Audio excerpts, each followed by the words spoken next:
La relation entre le médecin et son patient est au cœur de l'activité médicale. Le médecin doit chercher à favoriser une relation de confiance mutuelle entre lui et son patient, fondement essentiel de la relation médicale. La confiance mutuelle entre le médecin et son patient, nous en parlons cette semaine dans la rubrique Chez nous médecins avec Dr Emmanuel Savadogo, promoteur du cabinet médical Saint-Sauveur.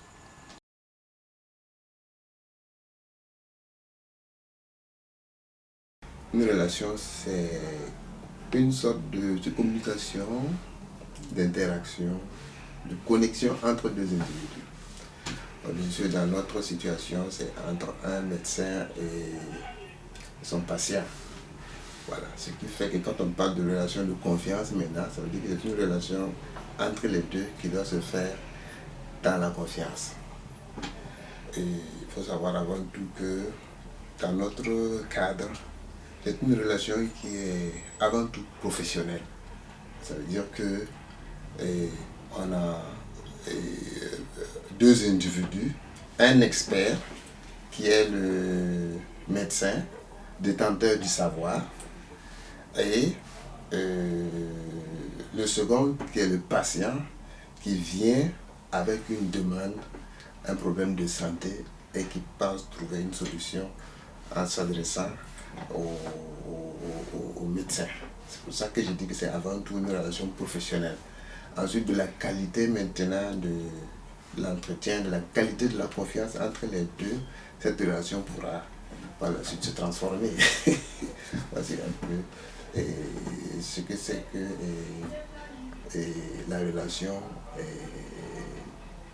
médecin-patient. Maintenant, la confiance est un autre aspect. C'est avant tout un sentiment. C'est-à-dire que c'est la foi en quelque chose, la foi en quelqu'un. Et dans notre contexte, bien sûr, c'est une relation de confiance entre le médecin et son patient. Alors, cette relation de confiance, comme je l'ai dit, elle doit être mutuelle. Ça veut dire que l'un ou l'autre doit avoir confiance à l'autre. Ça veut dire que le médecin doit avoir confiance en son patient et ainsi il pourra être plus attentif à la demande du patient et voir plus attentif aux soins qu'il va fournir au patient. Et d'un autre côté, le patient doit avoir aussi confiance à son médecin, parce que là aussi, il pourra être plus cohérent. Voilà, il pourra parler facilement de son problème, que ce soit un problème physique ou un problème moral. Voilà, et comme je l'ai dit, ça doit être une confiance mutuelle. Voilà, pour favoriser cette interaction. Voilà, pour favoriser la qualité des soins, pour favoriser par exemple une observance une bonne observance chez le patient. Donc, cette confiance va briser la barrière entre les deux. Voilà, parce qu'on est tous là et on recherche le même but, c'est améliorer la qualité de vie du patient. Donc, cette confiance, lorsqu'elle est mutuelle, permet de briser cette barrière-là et puis favoriser, comme je l'ai dit, l'émergence d'une relation plus on ne dira pas confraternelle, mais une relation plus équilibrée.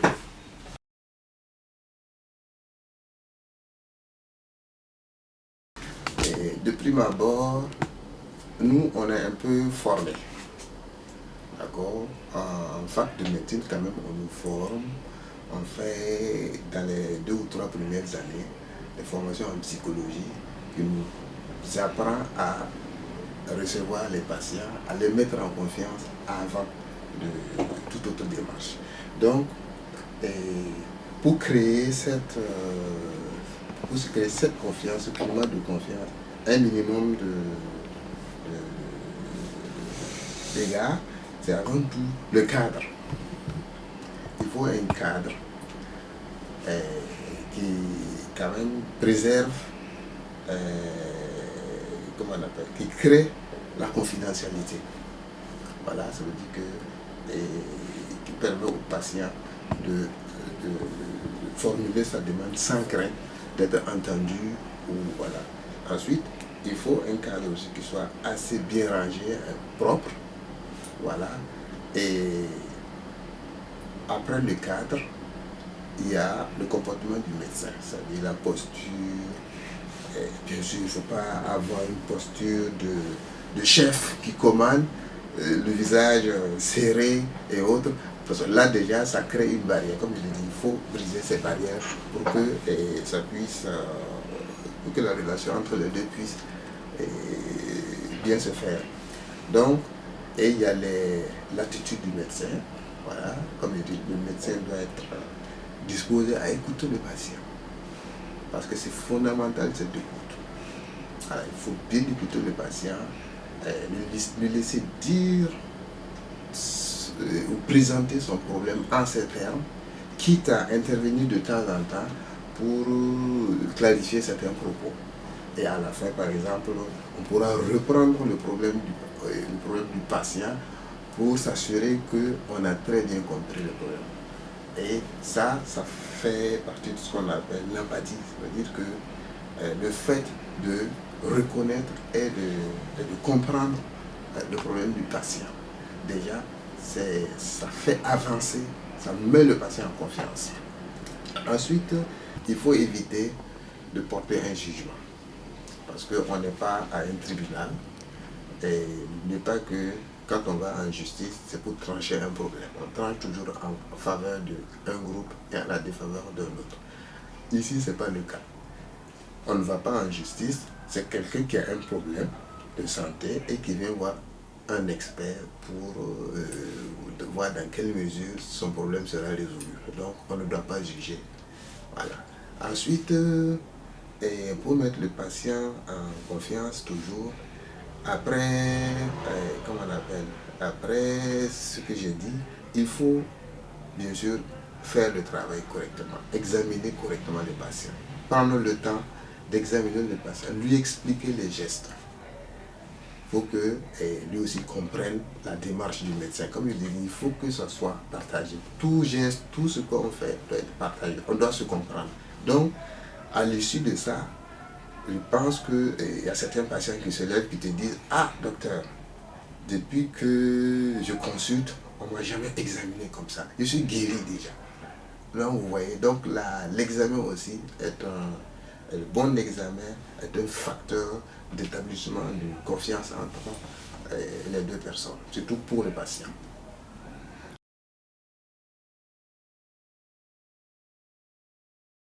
Pourquoi on doit expliquer le soin au patient?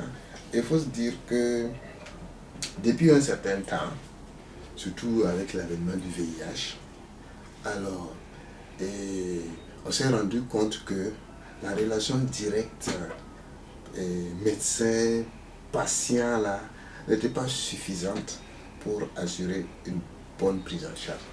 Donc, il fallait faire intervenir d'autres personnes. C'est pour ça que les associations sont intervenues et ils ont amélioré profondément la qualité de la prise en charge. Parce qu'ils s'occupent d'autres aspects pour lesquels nous, on n'a pas trop le temps. Parce que quand on vient en consultation, chacun veut réserver 10-15 minutes au patient. C'est un peu expéditif. On doit expliquer les soins au patient justement pour obtenir son consentement. Ça veut dire que c'est comme un contrat entre le médecin et son patient. Ça veut dire que le patient est venu avec son problème. Le médecin dit voilà comment on peut résoudre ça. Et ensemble, on regarde les voies et moyens pour mettre en œuvre les soins. Et dans ça, il faut, comme je l'ai dit, le consentement éclairé du patient. Voilà. Ça veut dire que les Anglais parlent de patient empowerment. Ça veut dire que, en français, ils disent autonomisation du patient. Ça veut dire que dans cet objectif d'autonomisation, le patient doit connaître sa maladie, connaître les médicaments, leurs effets secondaires pouvoir même prendre en charge certains effets secondaires. Par exemple, quelqu'un vient, tu lui dis, ah, je vais vous prescrire tel médicament, mais pendant 2-3 jours, ça va vous donner la somnolence, ça peut vous donner par exemple des nausées. S'il est au courant, il va bien observer le médicament, puisqu'on lui a dit que ça va faire 2 ou 3 jours, pas de problème. Si c'est intolérable, il peut prendre juste un comprimé contre les nausées. Ouais. Donc c'est comme ça qu'on doit préparer le patient, afin que quand on va lui prescrire le médicament, qu'il soit vraiment prêt. Et bien sûr, avant de commencer aussi, comme je l'ai dit, c'est un contrat. Il faut que le patient aussi soit volontaire pour prendre son traitement. S'il n'est pas volontaire, c'est voué à l'échec. Donc tout ça réuni là fait que il faut, pour améliorer la qualité de la prise en charge, il faut expliquer les soins. C'est devenu maintenant la mode. Voilà, c'est devenu la mode. Donc nous-mêmes, ça nous pose problème parce que parfois on veut faire et dit, je n'aime pas, par exemple, une chose, on peut vouloir prescrire tel comprimé au patient et dire non, j'aime pas ça. Je n'aime pas parce que je n'aime pas le goût, j'aime pas. Non, tu dois lui formuler une alternative. Donc c'est devenu comme ça.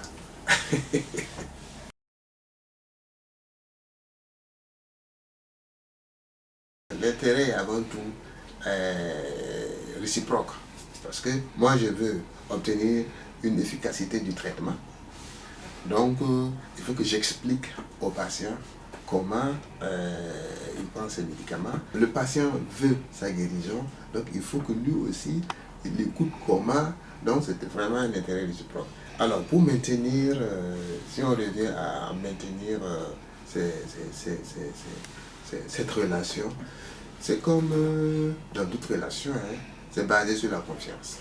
Plus on a confiance l'un à l'autre, plus la relation va perdurer.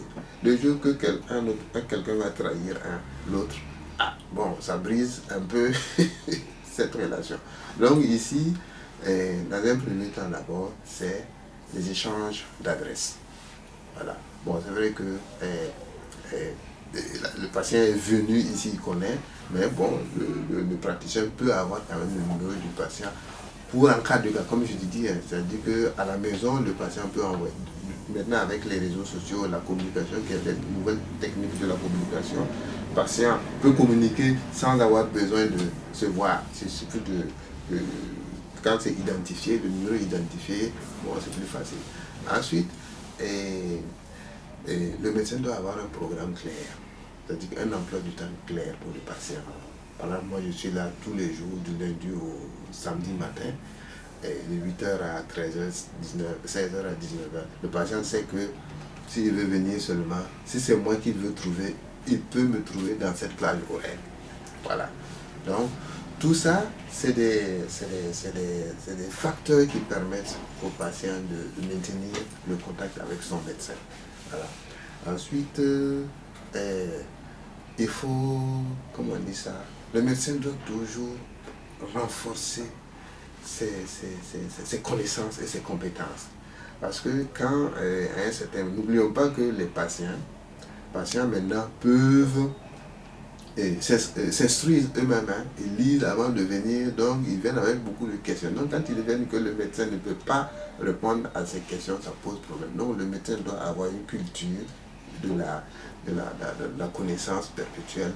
Là, quand il rassure chaque fois le patient qui est en face de lui, donc ça maintient, comme je l'ai dit, la confiance et ça maintient la relation. Comme je l'ai dit, en fonction de la qualité de la confiance là, ça pourrait quitter le stade de relation professionnelle à autre chose, hein, ça devient relation d'amitié. Bon, ce que les patients aiment d'ailleurs, hein, parce que quand ils viennent tout de suite, ils veulent nouer des relations d'amitié pour après dire, ah docteur, la dernière fois là, je suis venu, mais ça fait 2 fois, vous ne pouvez pas diminuer les prix, vous êtes devenu mon ami maintenant, vous comprenez, alors qu'on est dans un cadre professionnel. Voilà. Et les autres là, quand les autres événements là, ça sera hors profession. Donc voilà un peu comment maintenir cette relation de confiance. D'abord les échanges, ensuite, comme je l'ai dit, un emploi du temps pour le patient. Ensuite, maintenir et renforcer ses capacités. Voilà, maintenir et renforcer ses capacités. Je pense que c'est ce qui est assez, c'est l'essentiel pour maintenir une bonne relation avec un bon contact, garder le contact avec le patient. Et donner des rendez-vous. Voilà, il y a des rendez-vous aussi. Il ne faut pas oublier ça. Ça veut dire que des rendez-vous proches au départ, en fonction de, bien sûr, la gravité, la sévérité de la maladie. Plus c'est sévère, on donne des rendez-vous proches. Plus bon, la maladie devient, par exemple les maladies chroniques par exemple, ça à un certain moment, tous les 6 mois, c'est bon pour maintenir la relation. Voilà.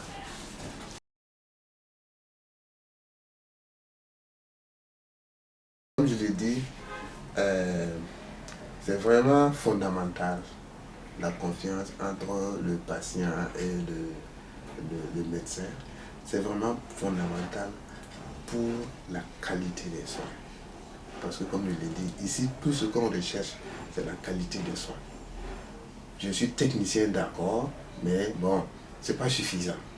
Voilà. Il y a quelqu'un qui est là, il n'est pas ignorant non plus.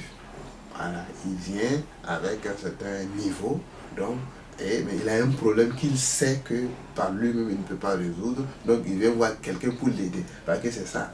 Il vient voir quelqu'un pour l'aider. Donc, votre aide, si vous ne mettez pas de la forme, ben, il n'en voudra pas. Voilà, donc il faudrait que, si vous voulez l'aider aussi, vous mettiez un peu de forme. Là, voilà, tout le monde sort gagnant. En fait, c'est ça l'essentiel dans la confiance entre le patient et le praticien. Ça veut dire qu'à la fin, tout le monde sort gagnant et est satisfait.